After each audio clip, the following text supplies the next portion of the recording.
Everyone, this is Anam. Welcome to PhD jobs and admission. So आज के इस video में हम जामिया मिलिया इस्लामिया के पीएचडी एंट्रेंस एग्जामिनेशन के लिए रिसर्च मेथोडोलॉजी के कुछ इंपॉर्टेंट एमसीक्यूज जो एग्जामिनर आपको एग्जामिनेशन में एग्जामिनर के पूछने के चांसेस है और एग्जामिनर के जो फेवरेट क्वेश्चंस है वो इन्हीं क्वेश्चन पर बेस्ड, इन्हीं कॉन्सेप्ट पर बेस्ड आपको क्वेश्चंस पूछते हैं।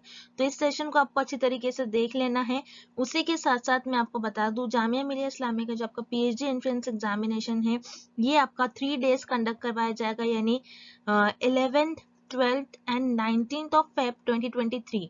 तो इन तीनों दिन आपके जामिया मिलिया इस्लामिया के पीएचडी एंट्रेंस एग्जामिनेशन कंडक्ट हो गए। प्रॉपर डे डेट टाइम आपको देख लेना है। तो जैसे कि आप सभी को पता है सिर्फ 10 डेज बचे हुए हैं। 10 डेज क्रैश कोर्स हम आपको प्रोवाइड कर रहे हैं। तो जैसे आप स्क्रीन पर देख सकते हो हमारे नंबर शो हो रहा है, इस नंबर पर आपको व्हाट्सएप के थ्रू कांटेक्ट करना है फॉर पेपर 1 कोर्स, ठीक है, जिसमें हम आपको 100% पासिंग गारंटी देते हैं। और प्रीवियस ईयरली भी हमारे जितने भी स्टूडेंट्स थे, हमारा 92% रिजल्ट था प्रीवियस ईयर। आधे से ज्यादा स्टूडेंट्स ने अपने पीएचडी एंट्रेंस एग्जामिनेशन को हमारे कोर्स के थ्रू क्वालिफाई कर लिया था। तो याद रखना है, प्रॉपरली हम आपको 10 डेज जो है गाइड करते हैं। इन 10 डेज में भी आप हमारे कोर्स के थ्रू प्रिपरेशंस कर कर आपके पीएचडी एंट्रेंस एग्जामिनेशन को क्रैक कर पाओगे। तो चलिए ज्यादा टाइम वेस्ट नहीं करते हैं, आज के इस सेशन को हम स्टार्ट करते हैं। So let's begin with today's lecture.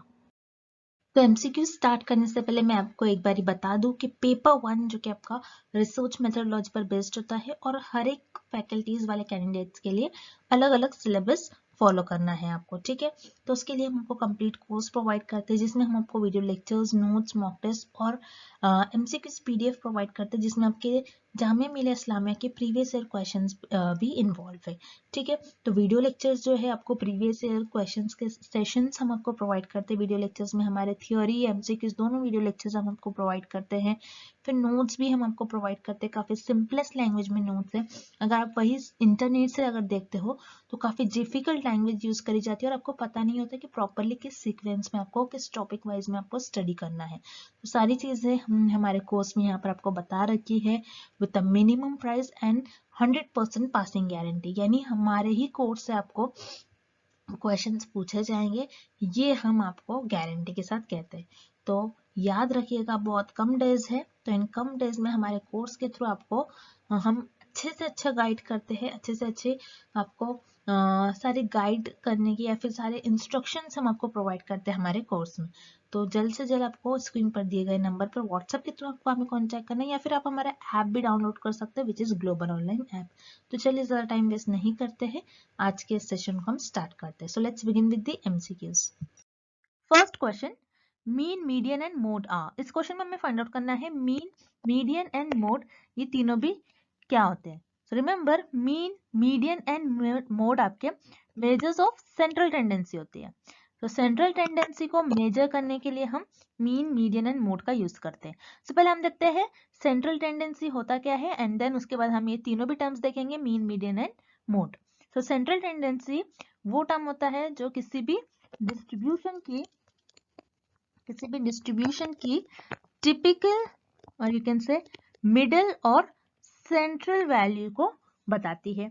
अब मान लो आपके पास एक इंफॉर्मेशन है, आपने कुछ डेटा कलेक्ट करा और आपका जो डेटा है कुछ इस तरीके से स्प्रेड आउट है।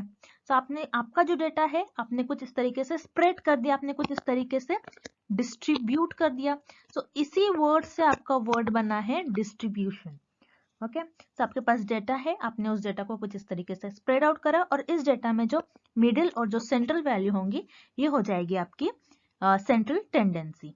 तो सेंट्रल टेंडेंसी को मेजर करने के लिए हम मीन, मीडियन एंड मोड ये तीनों भी टर्म्स का यूज करते हैं। अब मीन क्या होता है? मीन जिसको हम ये भी कहते हैं कि एवरेज वैल्यू। अब मान लो मेरे पास कोई 3 वैल्यूज है x1, x2 एंड x3। अब मुझे इन वैल्यूज का मीन निकाला है तो मैं कैसे निकालूंगी? x1 plus x2 plus x3 तीनों भी वैल्यूज को ऐड कर और जितने वैल्यूज है उससे मैं डिवाइड कर दूंगी। सो ये मेरी हो जाएगी मीन। अब मीडियन क्या होता है कि आपके पास जो भी डेटा है उसकी मिडिल वैल्यू। अब जैसे मेरे पास ये डेटा था x1 plus x2 plus x3, इस डेटा में मेरी मिडिल वैल्यू हो जाएंगी x2। अगर मैं लेफ्ट साइड से देखती हूँ तो मैं सेकंड नंबर पर जो वैल्यू आती है वो x2 आती है और राइट साइड से भी जो मैं वैल्यू देखूंगी सेकंड नंबर पर मेरा x2 आएगा। तो इस डेटा में मेरी जो मिडिल वैल्यू होंगी वो होंगी x2।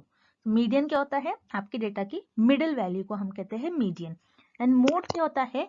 आपके डेटा में एक ऐसी वैल्यू और एक ऐसी क्वांटिटी जो ज्यादा बार रिपीट हो रही है, जो सबसे ज्यादा बार रिपीट हो रही है। अब मान लो मेरे पास एक डेटा है x1 plus x1 x2 x2 x2 x3 x4।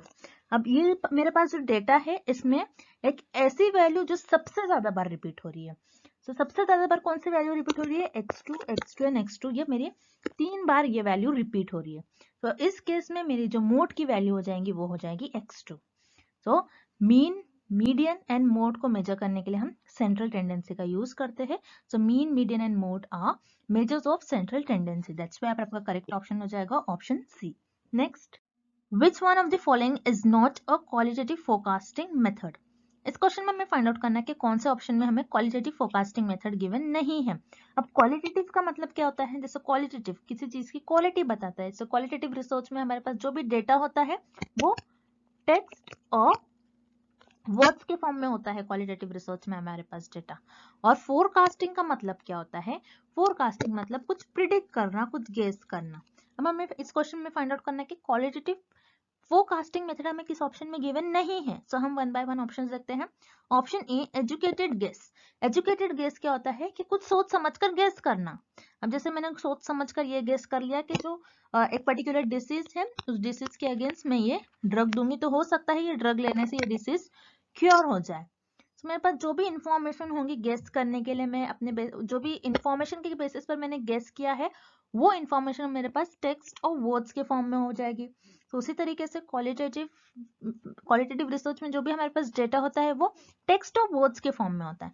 तो यहाँ पर आपका ऑप्शन ए करेक्ट हो जाएगा। एजुकेटेड गेस ये आपका क्वालिटेटिव फोरकास्टिंग मेथड हो जाएगा।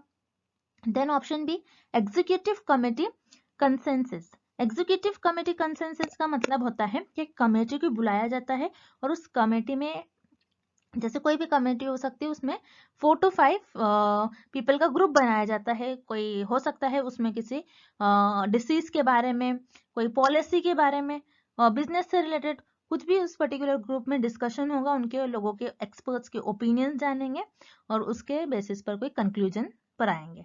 तो यहाँ पर एग्जीक्यूटिव कमेटी सेंसस में जो भी डिस्कशन होंगे, जो भी उनके ओपिनियन होंगे, वो अगेन उनके पास टेक्स्ट और वर्ड्स के फॉर्म में इंफॉर्मेशन होगी।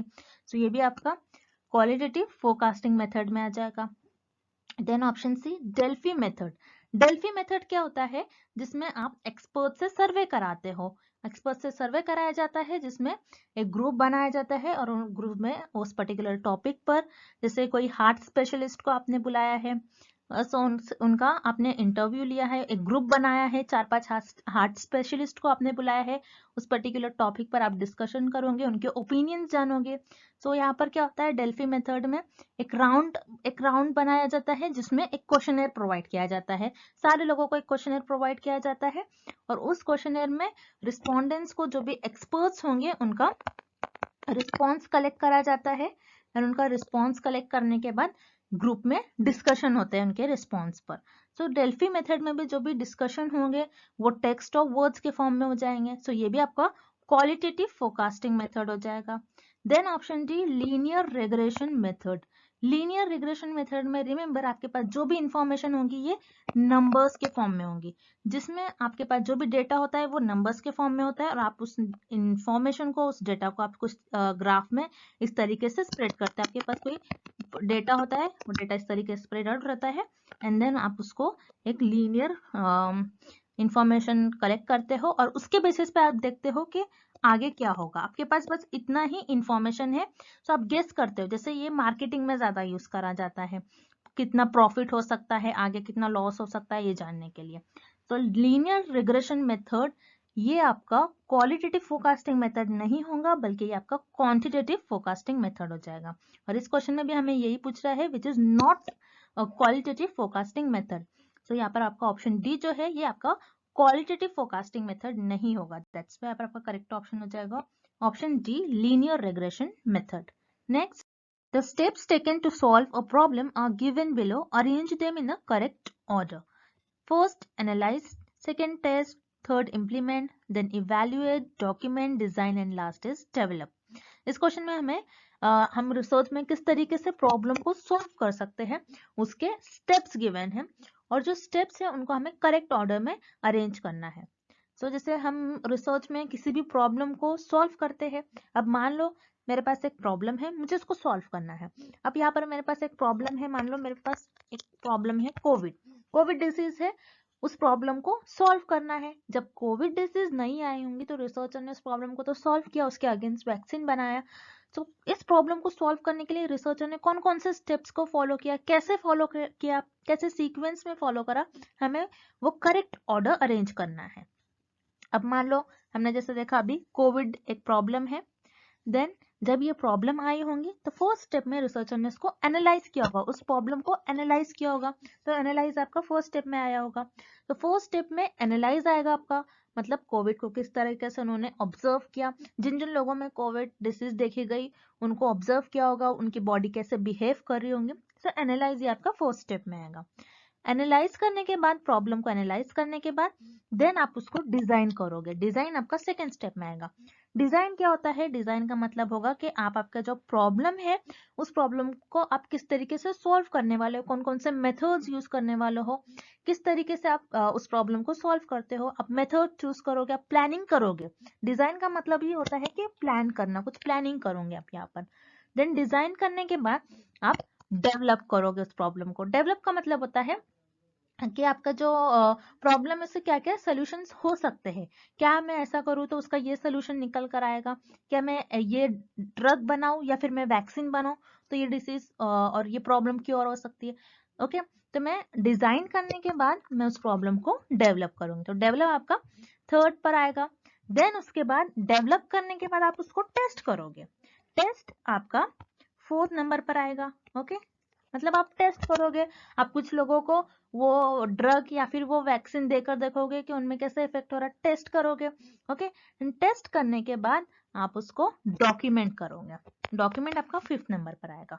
डॉक्यूमेंट मतलब आपने जो भी देखा है, जैसे कि अपने कुछ पॉपुलेशन में से कुछ मेंबर्स को आपने ड्रग देकर देखा, कुछ को वैक्सीन देकर देखा, और देखा कि उनकी बॉडी में कैसा इफेक्ट आ रहा है, क्या उन जो कोविड प्रॉब्लम है क्या उनसे क्योर हो रहे या फिर नहीं हो रहे वो ड्रग और वैक्सीन लेने से। आप ये डेटा, ये इंफॉर्मेशन आप लिखोगे, डॉक्यूमेंट करोगे। डॉक्यूमेंट करने के बाद उसके बाद आप उसको इम्प्लीमेंट करोगे। इम्प्लीमेंट का मतलब क्या होता है, जैसे आप मेजर करोगे चीजों को, कितने लोग जैसे मान लो मैंने यहाँ पर आपको बोला था कि ड्रग और वैक्सीन हमने दोनों देकर देखा, तो आप ये देखोगे कि कितने लोग ड्रग लेने के बाद क्योर हो रहे हैं। मान लो 70 लोग ड्रग लेने के बाद क्योर हो रहे हैं और सिर्फ 30 लोग जो है वो वैक्सीन लेने से क्योर हो रहे हैं। सो आपने यहाँ पर ये देखा कि कितने लोग क्या क्या लेने से, ड्रग लेने से और वैक्सीन लेने से क्योर हो रहे हैं।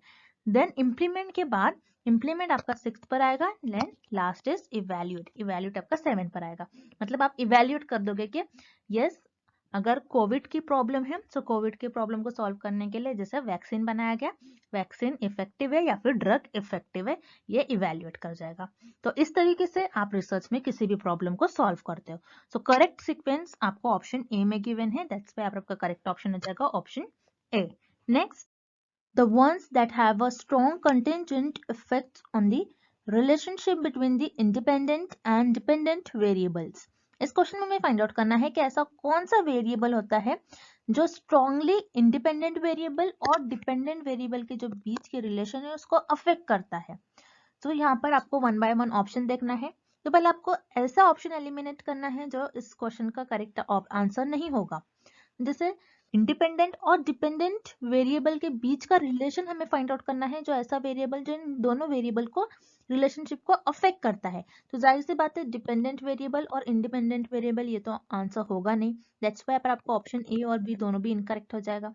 देन ऑप्शन सी और डी में से आपको करेक्ट ऑप्शन चूज करना है। जैसे एक्सट्रेनियस वेरिएबल, एक्सट्रेनियस वेरिएबल वो वेरिएबल होता है जो सिर्फ और सिर्फ डिपेंडेंट वेरिएबल को अफेक्ट करता है, आपके इंडिपेंडेंट वेरिएबल को नहीं अफेक्ट करता है। सो यहाँ पर आपका ऑप्शन डी भी इनकरेक्ट हो जाएगा। अब रही बात आपके ऑप्शन सी की, मॉडरेटिंग वेरिएबल। सो इस क्वेश्चन का करेक्ट ऑप्शन हो जाएगा option C, moderating variable. Moderating variable ऐसा वेरिएबल होता है जो इंडिपेंडेंट वेरिएबल और डिपेंडेंट वेरिएबल के बीच के रिलेशनशिप को अफेक्ट करता है। अब मॉडरेटिंग वेरिएबल इंडिपेंडेंट वेरिएबल और डिपेंडेंट वेरिएबल के बीच का जो रिलेशनशिप है उसको कैसे अफेक्ट करता है इस डायग्राम के थ्रू हम समझते हैं। अब जैसे यहाँ पर इंडिपेंडेंट वेरिएबल है आपका कि आपने एक्सरसाइज किया और एक्सरसाइज पर आपने कितने आवर्स स्पेंड किया है, एंड डिपेंडेंट वेरिएबल है कि आपका हार्ट रेट आप मेजर कर रहे हो। अब इस केस में आपको ये देखना है कि इंडिपेंडेंट एंड डिपेंडेंट वेरिएबल जो है इन दोनों वेरिएबल्स के जो बीच का रिलेशन है, रिलेशनशिप को कौन सा वेरिएबल अफेक्ट करता है, सो वो होता है आपका मॉडरेटिंग वेरिएबल। अब इस केस में मॉडरेटिंग वेरिएबल आपका जेंडर हो जाएगा। अब मान लो आपने सिर्फ मेल्स पर स्टडी करा, ये देखने के लिए कि जिन जिन मेल्स ने एक्सरसाइज पर, आप ये देखोगे कि उन्होंने एक्सरसाइज पर कितना आवर्स एक्सपेंड किया, कितने आवर्स उन्होंने एक्सरसाइज किया, 1 आवर 2 आवर 3 आवर्स, और उनका हार्ट रेट आप चेक करोगे। तो इस केस में आपने सिर्फ मेल्स का चेक करा है, तो फीमेल्स का वैसे ही हो सेम केस, ऐसा नहीं कह सकते बिकॉज जेंडर है, जेंडर एज हो सकता है, जेंडर हो सकता है। सो ये चार चीजें मॉडरेटिंग वेरिएबल में आता है जो आपके इंडिपेंडेंट और डिपेंडेंट वेरिएबल के जो बीच का रिलेशनशिप है उसको अफेक्ट करता है। सो इस केस में और इस स्टडी में आप ये देख रहे हो कि इंडिपेंडेंट वेरिएबल जो कि आपने एक्सरसाइज किया है, आपके एक्सरसाइज आवर्स, और डिपेंडेंट वेरिएबल जो कि आप हार्ट रेट मेजर कर रहे हो। सो इस केस में आपका जो मॉडरेटिंग वेरिएबल होगा इन दोनों वेरिएबल्स के बीच का जो रिलेशन को अफेक्ट करेगा वो होगा आपका जेंडर। सो ऐसा वेरिएबल जो इंडिपेंडेंट और डिपेंडेंट वेरिएबल के बीच के रिलेशनशिप को अफेक्ट करता है वो होता है आपका मॉडरेटिंग वेरिएबल। दैट्स व्हाई आपका करेक्ट ऑप्शन हो जाएगा option C, moderating variable. Next, for nominal data, the only measure of central tendency that can be applied is, इस क्वेश्चन में हमें फाइंड आउट करना है अगर आपके पास नॉमिनल डेटा है उस केस में आपको उस डेटा को मेजर करना है, देन आप कौन सी सेंट्रल टेंडेंसी का यूज करोगे, कौन सी सेंट्रल टेंडेंसी यूज कर उस डेटा को मेजर करोगे, हमें ये फाइंड आउट करना है। सो रिमेंबर, जैसे हम देखते हैं स्केल्स ऑफ मेजरमेंट के 4 टाइप्स होते हैं, nominal, ordinal, interval and ratio. उसमें आपको यहाँ पर गिवन है nominal. Nominal data, nominal scale में आपके पास जो भी डेटा होगा वो आपके पास नंबर्स के फॉर्म में नहीं होता है, आपको ये याद रखना है, नंबर्स के फॉर्म में आपके पास डेटा नहीं होता है। आप क्या करते हो नॉमिनल डेटा में, लोगों के फीचर्स के हिसाब से, कोई भी चीज के फीचर्स के हिसाब से उनको बस डिवाइड करते हो कैटेगरीज में। ओके, तो जो भी इनके फीचर्स हो, जो भी सिमिलैरिटीज होंगी, उनके कैरेक्टरिस्टिक्स के बेसिस से आप उनको कैटेगराइज करते हो, उनको डिवाइड करते हो। सो ये होता है आपका नॉमिनल डेटा। अब नॉमिनल डेटा को मेजर करने के लिए आप कौन से सेंट्रल टेंडेंसी का यूज करोगे, सिर्फ और सिर्फ मोड। और मोड क्या होता है, मोड जैसे कि हमने देखा था अभी, मोड का मतलब होता है कि आपके पास जो भी इंफॉर्मेशन है उस इंफॉर्मेशन में सबसे ज्यादा बार, मैक्सिमम बार कौन सी वैल्यू रिपीट हो रही है। मोड को हम मैक्सिमम फ्रीक्वेंसी एलिमेंट भी कहते हैं, आपको याद रखना, मोड को हम क्या कहते हैं, मैक्सिमम फ्रीक्वेंसी एलिमेंट। आपके पास जो भी डेटा होगा उस डेटा में कौन सा एलिमेंट ऐसा है जो मैक्सिमम बार, सबसे ज्यादा बार रिपीट होगा, वो आपका हो जाएगा मोड के अंदर। ओके, सो उसी तरीके से मोड में आपके पास जो भी इंफॉर्मेशन होंगी, जो भी कैरेक्टरिस्टिक होंगी, जो भी आपके पास फीचर्स होंगे, जो भी रिपीट हो रही होंगी, तो नॉमिनल डेटा को मेजर करने के लिए आप मोड का इस्तेमाल करोगे। मोड के लिए आपको जरूरी नहीं है कि नंबर्स ही हो, रिमेंबर मोड में आपको जरूरी नहीं होता है कि आपके पास सिर्फ नंबर्स के फॉर्म में डेटा हो। लेकिन जैसे आप यहाँ पर देख रहे हो arithmetic mean, harmonic mean, mean अगर जब आप कैलकुलेट करते हो, मीन को कैलकुलेट करने के लिए आपके पास कुछ नंबर्स होने चाहिए। दैट्स व्हाई यहाँ पर आपको ऑप्शन ए और बी दोनों भी इनकरेक्ट हो जाएगा। Then option C, median. Median क्या होती है, आपके पास जो भी डेटा होता है उसमें जो मिडिल वैल्यू होती है, मिडिल वैल्यू का आप कहते हो मीन। सो यहाँ पर मीडियन में भी आपके पास कुछ ना कुछ वैल्यूज होना चाहिए। सो यहाँ पर आपका ऑप्शन सी भी इनकरेक्ट हो जाएगा, बिकॉज नॉमिनल डेटा में हमारे पास जो भी डेटा होता है वो नंबर्स के फॉर्म में नहीं होता है। सो हम इस केस में कौन सा स्केल ऑफ मेजरमेंट यूज करेंगे, सिर्फ और सिर्फ मोड। दैट्स व्हाई आपका करेक्ट ऑप्शन हो जाएगा option D, mode. Next, the standard error of the mean of a random sample of size 2 or more। इस क्वेश्चन में हमें फाइंड आउट करना है स्टैंडर्ड एरर ऑफ मीन में अगर आपकी सैंपल साइज 2 और 2 से ज्यादा है तो उस केस में कौन सा ऑप्शन करेक्ट होगा, हमें ये फाइंड आउट करना है। So remember, standard error of mean का फॉर्मूला होता है sigma upon under root of capital N.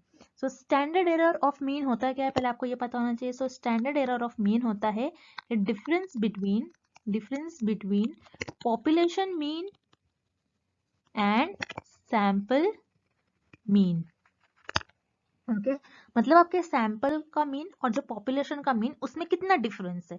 अगर बहुत ज्यादा डिफरेंस है तो आपका जो स्टैंडर्ड एरर है वो आपके जो एरर्स होंगे वो ज्यादा होंगे। ऑब्वियसली बात है, जितना ज्यादा डिफरेंस होगा उतना ज्यादा आपका एरर होगा। Okay so standard error of mean का मतलब होता है आपके जो पॉपुलेशन का मीन है और सैंपल का मीन, उन दोनों के बीच में कितना डिफरेंस है। अब स्टैंडर्ड एरर ऑफ मीन में का आपका जो फॉर्मूला है sigma upon under root of N. तो यहाँ पर सिग्मा का मतलब होता है स्टैंडर्ड डिविएशन ऑफ पॉपुलेशन। मतलब स्टैंडर्ड डिविएशन ऑफ पॉपुलेशन का मतलब होता है कि आपका पॉपुलेशन का जो डेटा है, पॉपुलेशन में आपके पास जो भी इंफॉर्मेशन होंगी उसका डेटा किस तरीके से स्प्रेड आउट है।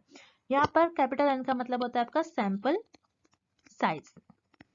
ओके आपके सैंपल साइज क्या है आप डिसाइड कर लेते हो कि मैं इतना 100 पॉपुलेशन है, मतलब आपके पास 100 पॉपुलेशन है, पॉपुलेशन में 100 मेंबर्स है, उसमें से मैं सिर्फ 50 मेंबर्स पर मैं रिसर्च परफॉर्म करूंगी, तो मतलब आपके सैंपल साइज उस केस में हो जाएंगे 50। तो इस तरीके से होता है। सिग्मा का मतलब होता है standard deviation of population and capital N का मतलब होता है सैंपल साइज। सो ये सब हमने स्टैंडर्ड एरर ऑफ मीन उसके सारे हमने टर्म्स देख लिए उसके फॉर्मूले के। अब देखते हैं हमें क्वेश्चन में क्या गिवन है। इस क्वेश्चन में आपको गिवन है सैंपल साइज। सैंपल साइज की आपको वैल्यू गिवन है, क्या हो सकती है, 2 हो सकती है या फिर 2 से ज्यादा हो सकती है। तो हम क्या करेंगे, इस फॉर्मूले में सैंपल साइज की इंफॉर्मेशन जो भी हमें गिवन है वैल्यू वो पुट कर देंगे। तो स्टैंडर्ड एरर ऑफ मीन का हो जाएगा सिग्मा। सिग्मा की वैल्यू जैसे मैं अज्यूम कर लेती हूँ, मेरे पास जो स्टैंडर्ड डिविजन ऑफ पॉपुलेशन है उसकी वैल्यू 10 है, सिग्मा मेरे पास 10 है। अंडर रूट ऑफ, जैसे हमें गिवन है सैंपल साइज 2 हो सकती है या फिर 2 से ज्यादा हो सकती है, 3 हो सकती है, 4 हो सकती है, कुछ भी हो सकती है 2 के बाद। तो फॉर एग्जांपल मैंने यहाँ पर 4 ले लिया, तो 10 अपॉन 2। तो यहाँ पर मेरी हो गई जो मेरा स्टैंडर्ड एरर मीन की वैल्यू आ रही है वो आ रही है मेरी 5। मतलब अगर मेरी स्टैंडर्ड डिविएशन ऑफ पॉपुलेशन की वैल्यू ज्यादा है तो ऑब्वियसली मेरा स्टैंडर्ड एरर ऑफ मीन की जो वैल्यू आएगी वो स्टैंडर्ड डिविएशन ऑफ पॉपुलेशन से कम आएगी, क्योंकि स्टैंडर्ड डिविएशन ऑफ पॉपुलेशन का वैल्यू मैंने क्या लिया था, यहाँ पर 10 लिया था, और मेरा जो स्टैंडर्ड एरर ऑफ मीन आ रहा है उसकी वैल्यू 5 आ रही है। मतलब जितना मतलब स्टैंडर्ड डिविएशन ऑफ पॉपुलेशन की वैल्यू आप जितनी ज्यादा लोगे उतना आपका स्टैंडर्ड एरर ऑफ मीन कम हो जाएगा। जितना ज्यादा, जैसे मैंने यहाँ पर स्टैंडर्ड डेविएशन ऑफ पॉपुलेशन की वैल्यू ज्यादा ली थी और मेरा जो स्टैंडर्ड एरर ऑफ मीन आ रहा है वो स्टैंडर्ड डिविएशन ऑफ पॉपुलेशन से इसकी वैल्यू कम आ रही है। तो इस केस में कौन सा ऑप्शन करेक्ट हो जाएगा, यहाँ पर आपका ऑप्शन सी करेक्ट हो जाएगा, is always lower than the population standard deviation. मतलब आपके जो पॉपुलेशन का स्टैंडर्ड डिविएशन की जो वैल्यू होगी वो स्टैंडर्ड एरर से ज्यादा होगी। तो यहाँ पर आपका ऑप्शन सी करेक्ट हो जाएगा, इज ऑलवेज लोअर देन दी, आपकी जो स्टैंडर्ड एरर की वैल्यू है, स्टैंडर्ड एरर ऑफ मीन की वैल्यू ऑलवेज कम होगी स्टैंडर्ड डिविएशन ऑफ पॉपुलेशन से। सो यहाँ पर आपका ऑप्शन सी करेक्ट हो जाएगा। Next, arrange the steps given below in the proper order in the process of selection of samples. इस question में हमें सैंपल को सिलेक्ट करने के कुछ स्टेप्स गिवन है और हमें उन्हें करेक्ट ऑर्डर में अरेंज करना है। अब सैंपल क्या होता है, जैसे आपको पता है पॉपुलेशन का सैंपल क्या होता है, पॉपुलेशन का subset.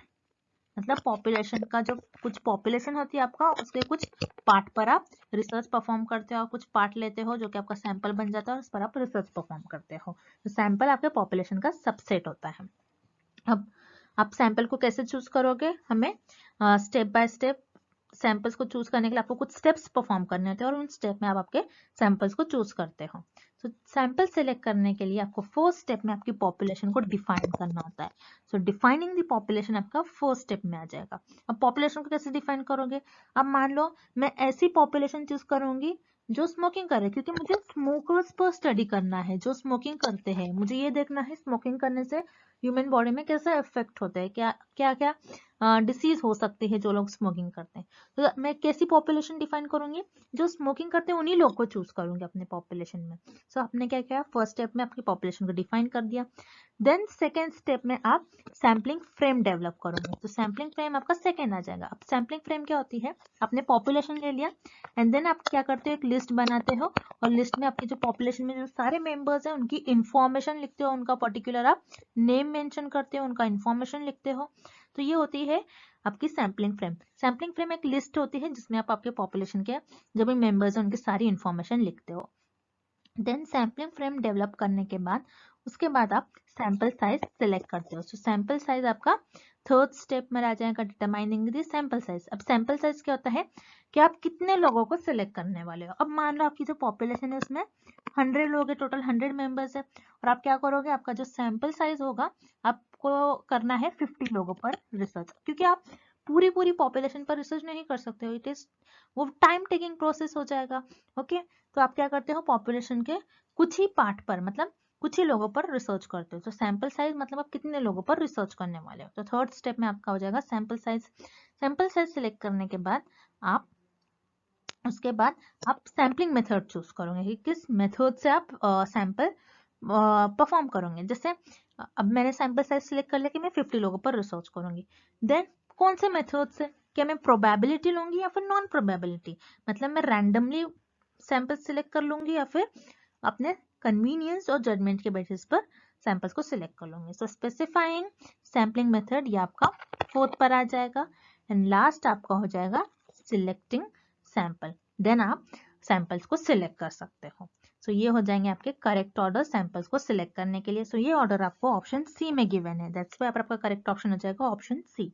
Next, if alpha is equals to 0.05 and beta is equals to 0.10, the power of that hypothesis test is। इस क्वेश्चन में हमें फाइंड आउट करना है कि अगर आपके अल्फा की वैल्यू 0.05 है एंड बीटा की वैल्यू 0.10 है, देन इस केस में आपकी पावर ऑफ हाइपोथेसिस टेस्ट की वैल्यू क्या होगी।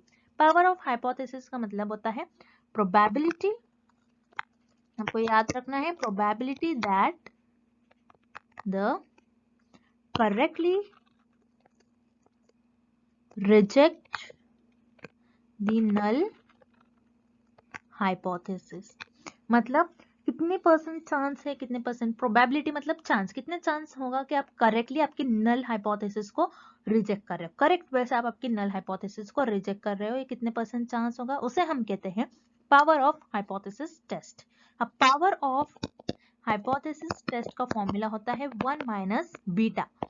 1 माइनस बीटा की वैल्यू आपको गिवन है 0.10, सो 1 माइनस 0.10 होता है आपका 0.90।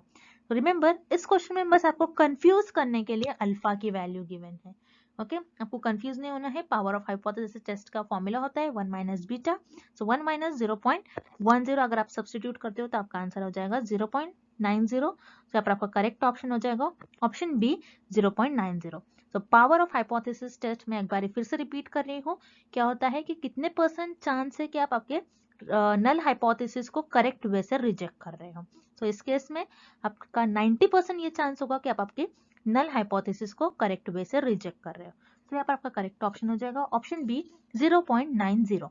Next, drawing information or content from the work of another without acknowledging the source by citing a reference is considered to be plagiarism in all of the following cases except। इस question में हमें find out करना है कि अगर आप आपके research में किसी और रिसर्चर का, किसी और ऑथर का इंफॉर्मेशन, उनका कंटेंट यूज कर रहे हो विदाउट एक्नॉलेजिंग, मतलब विदाउट उनका नेम प्रॉपर मेंशन करे बिना, तो वो प्लेजरिज्म हो जाता है। अब इस क्वेश्चन में हमें ये फाइंड आउट करना है कि किस ऑप्शन में, कौन सा ऑप्शन ऐसा है जो प्लेजरिज्म, हम उसको कहेंगे कि वो प्लेजरिज्म के अंडर नहीं आएगा। तो हम वन बाय वन ऑप्शंस देखते हैं। Option A, using the exact words of the author. कोई ऑथर है, कोई रिसर्चर है, उसका आप एग्जैक्ट वर्ड यूज कर रहे हो, सो ये आपका प्लेजरिज्म के अंडर आ जाएगा। ये आपका प्लेजरिज्म हो जाएगा किसी और रिसर्चर का, आप as it is word, exact word आप ले रहे हो, सो ये प्लेजरिज्म हो जाएगा। प्लेजरिज्म क्या होता है, किसी और रिसर्चर का वर्क कॉपी करने को प्लेजरिज्म कहते हैं। तो यहाँ पर आपका ऑप्शन ए इनकरेक्ट हो जाएगा। Then option B, using data that the author has compiled through his or her independent investigation। ऐसा डेटा जो ऑथर ने अपने खुद के इंडिपेंडेंट इन्वेस्टिगेशन के, खुद ने, वो ऑथर ने खुद ही इन्वेस्टिगेट कर डेटा कलेक्ट करा है और आप उस डेटा को एज इट इज यूज कर रहे हो। तो अगर आप ऐसा डेटा जो रिसर्चर के, जो दूसरे ऑथर का डेटा है, जो उसने, वो ऑथर ने खुद अपने इंडिपेंडेंट इन्वेस्टिगेशन, खुद इन्वेस्टिगेट कर डेटा कलेक्ट करा है और आप उसको, उस डेटा को यूज कर रहे हो, तो ये भी आपका प्लेजरिज्म हो जाएगा। तो यहाँ पर आपका ऑप्शन बी भी इनकरेक्ट हो जाएगा। देन हम ऑप्शन डी देखते हैं, reproducing in your paper a chart contain in the author's work. आप क्या कर रहे हो, किसी और ऑथर का कंटेंट ले रहे हो और उसको रिप्रोड्यूस कर रहे हो। कोई चार्ट है, आपका उस ऑथर का इंफॉर्मेशन ले रहे हो और उस इंफॉर्मेशन को रिप्रोड्यूस कर रहे हो, फिर से आप आपके रिसर्च पेपर में उसको बता रहे हो। तो ये भी प्लेजरिज्म हो जाएगा, क्योंकि यहाँ पर आप कोई उसका उस प्रॉपर ऑथर का नेम मेंशन नहीं कर रहे हो। आप रिसर्च में किसी और ऑथर का कंटेंट इंफॉर्मेशन यूज कर सकते हो, लेकिन अगर आपने उस ऑथर का नेम नहीं लिखा होगा तो वो प्लेजरिज्म में आ जाएगा। सो उसी तरीके से ऑप्शन डी में आपको जो ऑप्शन गिवन है ये प्लेजरिज्म के अंडर आता है। सो यहाँ पर आपको ऑप्शन डी भी इनकरेक्ट हो जाएगा। Then option C, using information from the author's work that is regarded as common knowledge in the discipline. आप ऐसे ऑथर का वर्क यूज कर रहे हो, इंफॉर्मेशन यूज कर रहे हो जो कि कॉमन नॉलेज है। अब कॉमन नॉलेज क्या हो सकता है, जैसे ह्यूमन have two eyes। सो ये कॉमन नॉलेज है, सबको पता है कि जो ह्यूमंस होते हैं उनमें दो आईज होते हैं। Humans have two eyes. Human needs oxygen to live. जो लिविंग ऑर्गेनिज्म है, जो ह्यूमंस है, उनको ऑक्सीजन चाहिए रहने के लिए। ओके, सो यहाँ पर ये जो सारे इंफॉर्मेशन ये जनरल है, ये तो सबको ही पता है कि ह्यूमन हैव टू आईज। सो ऐसे इंफॉर्मेशन जो सबको पता है, जो कॉमन है, वो आप यूज कर रहे हो। सो अगर आप उसको साइट नहीं भी कर रहे हो तो वो प्लेजरिज्म नहीं कहलाएगा। सो यहाँ पर आपका ऑप्शन सी करेक्ट हो जाएगा, using information from the author's work that is regarded as common knowledge in the discipline. Next, which of the following statements on testing of hypothesis is always true? इस question में हमें hypothesis testing से related कुछ statements given है और हमें find out करना है कि कौन सा स्टेटमेंट करेक्ट है और ट्रू है। अब हाइपोथेसिस टेस्टिंग में दो वेरिएबल्स होते हैं। एक होता है आपका पी वैल्यू, फर्स्ट होता है पी वैल्यू एंड सेकेंड होता है अल्फा वैल्यू। अब पी वैल्यू क्या होता है, जिसको हम कहते हैं एरर्स। मतलब कि अगर आपने कोई टेस्ट कर रहे हैं, कुछ एक्सपेरिमेंट कर रहे हैं, एक्सपेरिमेंट के बाद आपके कितने एरर्स आ रहे हैं, सो वो हो जाएगा आपका पी वैल्यू में। और अल्फा वैल्यू जिसको हम कहते हैं significance level. Okay, significance level. Significance level क्या होता है, क्या आप आपके जो एक्सपेरिमेंट है वो टेस्ट में आप अपना कितने परसेंट अपने एरर को अलाउ करा है, कितना आपने एरर अलाउ करा है, कितने परसेंट हो सकता है, कितने परसेंट एरर मैं अलाउ कर दूंगी, इतने परसेंट आप पहले से ये कर देते हो कि मैं इतने परसेंट अपने एक्सपेरिमेंट में टेस्ट में एरर्स अलाउ करूंगी। सो वो आपका आ जाएगा अल्फा वैल्यू में, जिसे हम कहते हैं सिग्निफिकेंस लेवल। अब आपको दो स्टेटमेंट्स याद रखने हैं। फर्स्ट, वेरी इंपॉर्टेंट, आपकी जो पी वैल्यू है, P value less than alpha value होती है, मतलब लेस देन सिग्निफिकेंस वैल्यू होती है, देन उस केस में आप आपकी जो नल हाइपोथेसिस है, नल हाइपोथेसिस को रिजेक्ट कर दोगे। ओके, देन सेकेंड केस है, आपकी जो पी वैल्यू है अगर वो ग्रेटर देन अल्फा वैल्यू है, ग्रेटर देन सिग्निफिकेंस वैल्यू है, देन उस केस में आप आपकी जो नल हाइपोथेसिस है उसको एक्सेप्ट कर लोगे। ओके, ये दो आपको बहुत इंपॉर्टेंट केस है, आपको याद रखना है। पी वैल्यू अगर आपकी लेस देन अल्फा वैल्यू है, देन आप उस केस में नल हाइपोथेसिस को रिजेक्ट कर लोगे। पी वैल्यू अगर ग्रेटर देन अल्फा वैल्यू है, देन उस केस में आप आपकी नल हाइपोथेसिस को एक्सेप्ट कर लोगे।